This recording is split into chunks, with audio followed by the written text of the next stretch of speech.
สวัสดีเพื่อนทีมงานจอยแอนคอยของพวกเรามื้อนี้ข้าพเจ้าจะมาคลิปวิดีโอนี้วิธีการเบิ่งหรือว่าการเช็คสายงานของจอยแอนคอย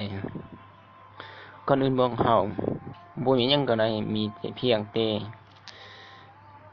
อินเทอร์เน็ตแล้วก็รหัส ID รหัสพาสเวิร์ดของเราเข้าไปที่ Google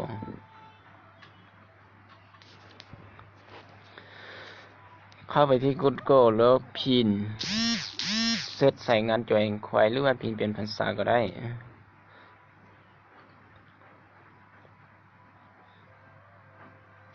หลังจากนั้นเข้าไปที่ Joy Enquiry Corporation 7เข้าไปเลย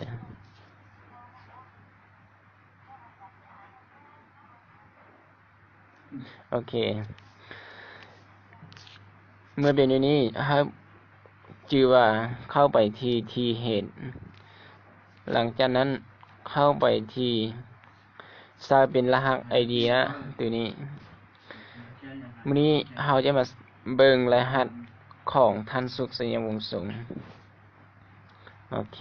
มื้อนี้มาใส่พาสเวิร์ดของพวกเราแม่น99994ตัวลองอินเข้าไปเลย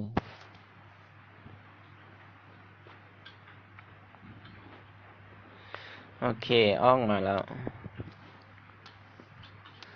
นี่เป็นรหัสของท่าน President สุขสยามวงศ์สงฆ์นะเมื่อเป็นอย่างนี้ถ้าเรายังรู้ว่ามีสายงานอยู่ได้ต่อตัวนี้จะปิดโกไปหลายโกที่สุดเลยเนาะแต่ยังช่วงนึงยังบ่ทันปิดมื้อนี้จะเป็นรหัสของทัศนียสยามวงศ์สงฆ์รหัส1รหัส2รหัส3รหัส4แต่บัดนี้เฮามาเบิ่งรหัสของทานลีว่าเต็ดเข้าไป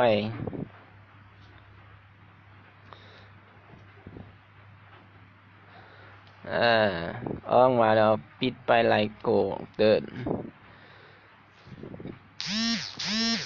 เมื่อเป็นแบบนี้เนาะ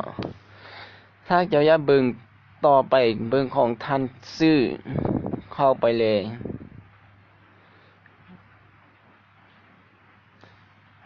นี่ปิดไป2โก3โกไปเลยแล้วเราจะก็คืนไปเบิ่งทีว่าท่านสุขสยามวงศ์สงฆ์แล้วของเฮาเมนตัวนี้ท่านจิตรพรทอเต็ดเข้าไปเลย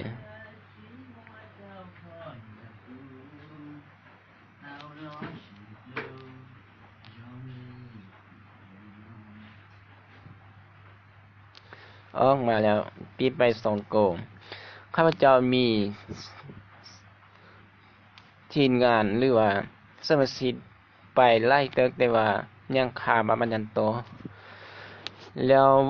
บางนี้ก็คืนมาเบิ่งรายได้ของท่านสุขสยามวงศ์สงฆ์นะไกลไป999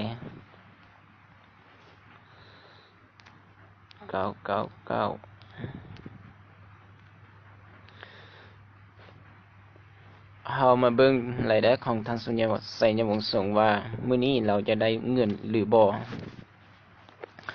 มากวดซอเบิ่งโบนัสบ้านล้านถิ่น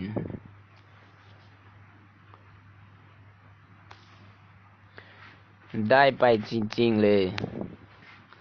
วันที่29เดือน9ปี2017คู่ที่6คู่ที่6เราได้ 1,000 บาทไปแล้วสุดยอดจริงๆแล้ววันนี้เฮามาเบิ่งคลิปวิดีโอเป็นอย่างนี้เนาะมีบางคนก็ฮู้วิธีเช็คสายงานมองแล้วแต่